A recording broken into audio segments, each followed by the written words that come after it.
ठीक है। तो अगला देखते हैं, जैसे अभी हम बात की है कि हम लोग ऐसे किन किन क्षेत्रों में कार्य कर सकते हैं बिहार में। तो सबसे पहला है जो इंपॉर्टेंट है वो कृषि जनित उद्योग है, यानी कि अगर हम कृषि जनित उद्योगों को विकसित कर ले तो हमारे राज्य का क्या हो सकता है, क्योंकि हम लोग जहाँ करते हैं वो गंगा के मैदानी क्षेत्र है और वहाँ कृषि बहुत बढ़िया होता है। ठीक है।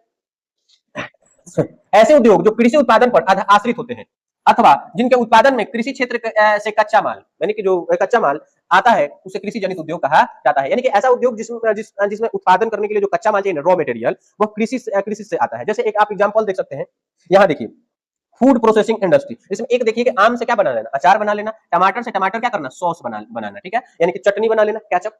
फिर क्या कर सकते हैं, कृषि से ही जो हम दूध क्या कर सकते हैं, जंतुओं को अगर हम पाल ले, अगर हम जंतु रखें और उससे क्या कर रहे हैं हम लोग दूध निकाले, तो हम लोग डेयरी इंडस्ट्री को विकसित कर सकते हैं। फिर अगर हम कृषि में अगर गन्ना का उत्पादन करें तो हम शुगर इंडस्ट्री कर सकते हैं, और अब तो इथेनॉल भी बन रहा है जो आपके पेट्रोलों में डाला जा रहा है। ठीक है। और अगला क्या है, टी इंडस्ट्री। ऐसे तो हमारे यहाँ उतना बेहतर ढंग से मैंने यह कृषि जनित उद्योग में होता है, टी जो चाय का जो उत्पादन होता है और बनता है, पर बिहार में वैसा संभव नहीं है क्योंकि हमारे यहाँ वैसे क्षेत्र नहीं है जहाँ क्या हो चाय का उत्पादन। ठीक है।